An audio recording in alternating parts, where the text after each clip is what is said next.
नमस्कार दोस्तों, स्वागत है आप सभी का एसकेएम जीके जीएस चैनल पर। आज इस वीडियो के माध्यम से हम आपको बताएंगे कि बिहार मद निषेध उत्पाद एवं निबंधन विभाग, साथ ही बिहार अग्निशमन सेवा गृह विभाग में सब इंस्पेक्टर पद के लिए नोटिफिकेशन जारी किया गया है। इस नोटिफिकेशन के बारे में हम आपको इस वीडियो में पूरी विस्तृत जानकारी देंगे। इससे पहले यदि आप हमारे चैनल पर नए हैं तो प्लीज़ चैनल को सब्सक्राइब और वीडियो को लाइक जरूर कर दें। देखिए मेरे सामने यहाँ बिहार पुलिस का जो ऑफिशियल साइट है वो ओपन है। यहाँ पर 2/5/2023 को एक नोटिफिकेशन जारी किया गया है। इस नोटिफिकेशन में क्या कुछ लिखा है हम उन सब के बारे में आपसे बातें करते हैं। देखिए, अगर इस नोटिफिकेशन के बारे में हम बात करें तो देखिए यहाँ पे लिखा हुआ है, बिहार सरकार में अवसर निरीक्षक मद निषेध एवं बिहार अग्निशमन सेवा गृह विभाग आरक्षी शाखा में अनुमंडल अग्निशमालय पदाधिकारी के लिए जो रिक्त पद हैं उनके बारे में ये नोटिफिकेशन है। चलिए हम बताते हैं कि आप इसे कब से अप्लाई कर सकते हैं। देखिए, फॉर्म आवेदन भरने की प्रक्रिया दिनांक 4/5/2023 से प्रारंभ होगी और इस आवेदन को करने का अंतिम तिथि जो रखा गया है 4/6/2023 रखा गया है।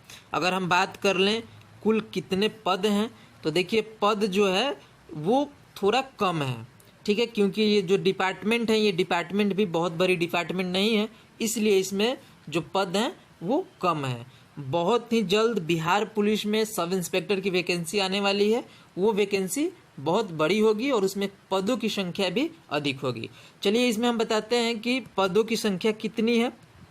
तो देखिए यहाँ पर जो ये मद निषेध है, मद निषेध डिपार्टमेंट में आपका कुल 11 पद हैं और वहीं अनुमंडल अग्निशमालय पदाधिकारी जो हैं उनके 53 पद पे ये वैकेंसी आई हुई है, ठीक है। चलिए, अब आप सोच रहे होंगे कि 2 डिपार्टमेंट में वैकेंसी है तो क्या हमें 2 फॉर्म भरना होगा, तो इसके बारे में भी इस नोटिफिकेशन में लिखा हुआ है। देखिए यहाँ पे लिखा हुआ है, यहाँ पर एक अभ्यर्थी द्वारा मात्र एक ही आवेदन पत्र भरा जा सकता है।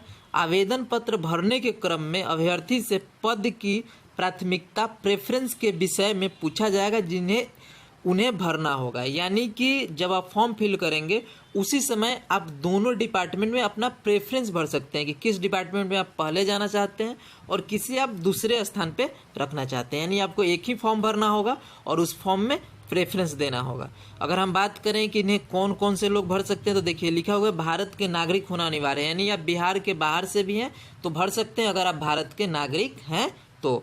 शैक्षणिक योग्यता की बात करें तो 1/1/2023 तक आपका स्नातक का डिग्री कंप्लीट होना चाहिए। उम्र का बात करें तो देखिए 1/1/2023 तक आपका उम्र जो मांगा गया है उसके हिसाब से होना चाहिए। उम्र का बात कर लें तो हम देखिए अनारक्षित सामान्य कोटि पुरुषों के लिए न्यूनतम उम्र 20 वर्ष और अधिकतम उम्र 37 वर्ष है तथा महिलाओं के लिए न्यूनतम उम्र 20 वर्ष और अधिकतम 40 वर्ष है। वहीं पिछड़ा वर्ग एवं अत्यंत पिछड़ा वर्ग के पुरुष एवं महिलाओं के लिए न्यूनतम उम्र 20 वर्ष और अधिकतम उम्र 40 वर्ष है। वहीं बात करें अनुसूचित जाति एवं अनुसूचित जनजाति के पुरुष एवं महिलाओं तथा थर्ड जेंडर अभ्यर्थी के लिए न्यूनतम उम्र 20 वर्ष तथा अधिकतम उम्र 42 वर्ष है, ठीक है।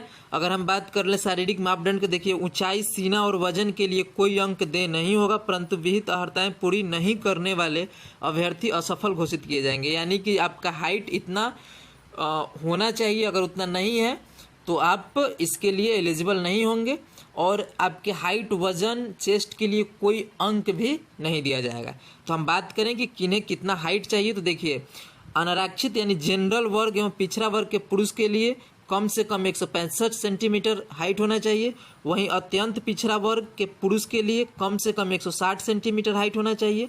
वहीं अनुसूचित जाति एवं अनुसूचित जनजाति के पुरुष के लिए कम से कम 160 सेंटीमीटर हाइट होनी चाहिए। वहीं सभी वर्ग के महिलाएं जितने भी वो चाहे जनरल के हों, SC हो, ST हो, OBC हो, सभी वर्ग के महिलाओं के लिए कम से कम 155 सेंटीमीटर का हाइट होना जरूरी है। अगर हम चेस्ट, सीना की बात करें तो सिर्फ पुरुषों के लिए है। यानी देखिए यहाँ दिया हुआ अनारक्षित सामान्य पिछड़ा वर्ग एवं अत्यंत पिछड़ा वर्ग के पुरुषों के लिए कम से कम आपका जो चेस्ट है वो 81 सेंटीमीटर होना चाहिए और फुलाने के बाद यानी 5 सेंटीमीटर आपका फुलना चाहिए, यानी 86 होना चाहिए। वहीं हम बात कर ले अनुसूचित जाति एवं अनुसूचित जनजाति के लिए तो उनका कम से कम 79 सेंटीमीटर और फुलाने के बाद 84 सेंटीमीटर होना चाहिए। ठीक है। वजन सभी वर्गों की महिलाओं उम्मीदवारों के लिए न्यूनतम वजन 48 केजी होना आवश्यक है। ठीक है। अगर हम बात कर लें सिलेक्शन प्रोसेस की, तो आपका जो होगा लिखित प्रतियोगिता परीक्षा होगा, वो भी 2 चरण में होगा। ठीक है। देखिए प्रथम चरण का जो एग्ज़ाम होगा, यहाँ पर देखिए प्रथम चरण का परीक्षा में प्रारंभिक परीक्षा में 200 अंक का एक पत्र होगा जिसमें प्रश्नों की कुल संख्या 100 होगी एवं परीक्षा की अवधि 2 घंटे की होगी। उक्त पत्र में सामान्य ज्ञान एवं समसामयिक मुद्दों से संबंधित प्रश्न पूछे जाएंगे। इसमें 30% से कम अंक प्राप्त करने वाले अभ्यर्थी मुख्य परीक्षा के लिए असफल घोषित किए जाएंगे। यानी जो आपका ये 200 अंक का प्रश्न होगा, इस टीयर 1 में अगर आप 30% अंक नहीं लाते हैं तो आपको यहीं पे असफल घोषित कर दिया जाएगा, आप टीयर 2 के लिए नहीं जा पाएंगे। ठीक है। और यहाँ दिया हुआ है देखिए स्पष्ट में कि जो आपका प्रथम चरण का एग्जाम होगा उसमें कुल 20 गुना, यानी जो वैकेंसी है उससे 20 गुना रिजल्ट दिया जाएगा सेकेंड टर्म के लिए, यानी दूसरे चरण एग्जाम के लिए। वहीं द्वितीय चरण मुख्य परीक्षा जो होगी उसमें दिया हुआ है कि इसमें भी प्रश्न प्रथम पत्र 200 अंकों का सामान्य हिंदी का 2 घंटे का होगा जिसमें 100 प्रश्न होंगे एवं न्यूनतम अर्हताएं 30% अंक प्राप्त करना अनिवार्य होगा, अन्यथा उन्हें अयोग्य घोषित कर दिया जाएगा। सामान्य हिंदी पत्र का प्राप्तांक मेधा निर्धारण में नहीं जोड़ा जाएगा। यानी जो आपका द्वितीय चरण में प्रथम पत्र होगा 200 अंक का पेपर होगा और उसमें आपको 30% क्वालिफाई मार्क्स लाना होगा। अगर आप नहीं लाते हैं तो आप यहीं से असफल हो जाएंगे और जो हिंदी का ये प्रश्न होगा इस अंक को आपके मेधा सूची यानी मेरिट में नहीं जोड़ा जाएगा। ठीक है। वहीं द्वितीय पत्र होगा जिसमें सामान्य अध्ययन, सामान्य विज्ञान, नागरिक शास्त्र, भारतीय इतिहास, भारतीय भूगोल, गणित एवं मानसिक योग्यता जांच संबंधित होगा।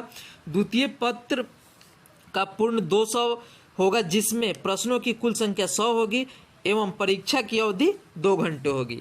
दोनों चरणों की परीक्षा में प्रत्येक गलत उत्तर के लिए 0.2 अंक काटा जाएगा। उत्तर पुस्तिका के 2 प्रतियों में होगी जिसे एक प्रति आयोग के पास सुरक्षित रखी जाएगी। ठीक है।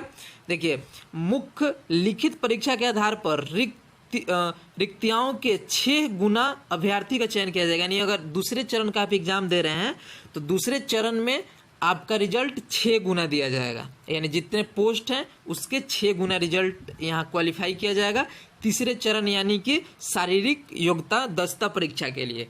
देखिए शारीरिक दक्षता परीक्षा की बात कर ले तो सभी कोटि के पुरुषों के लिए यानी 1600 मीटर की दौड़ होगी, जो समय दिया जाएगा 6 मिनट 30 सेकेंड।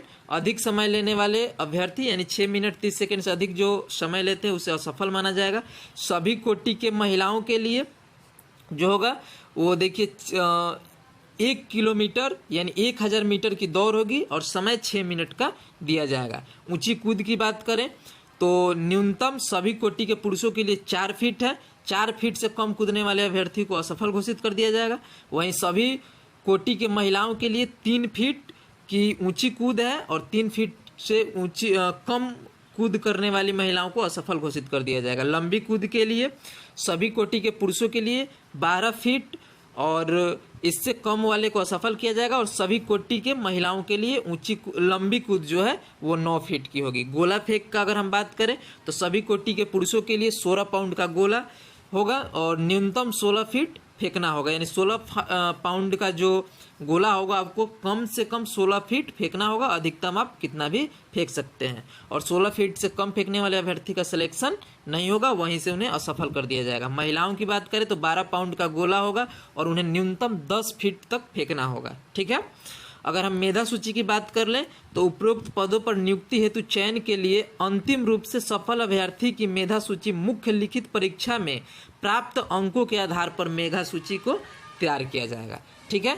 तो उम्मीद करते हैं आपको इसके रिगार्डिंग जो भी जानकारियाँ चाहिए थी इस वीडियो में आपको मिली होगी और मैं इस नोटिफिकेशन का लिंक डिस्क्रिप्शन में दे दूंगा, वहाँ से भी जाकर आप इस नोटिफिकेशन को डाउनलोड करके और बेहतर जानकारी इससे पा सकते हैं।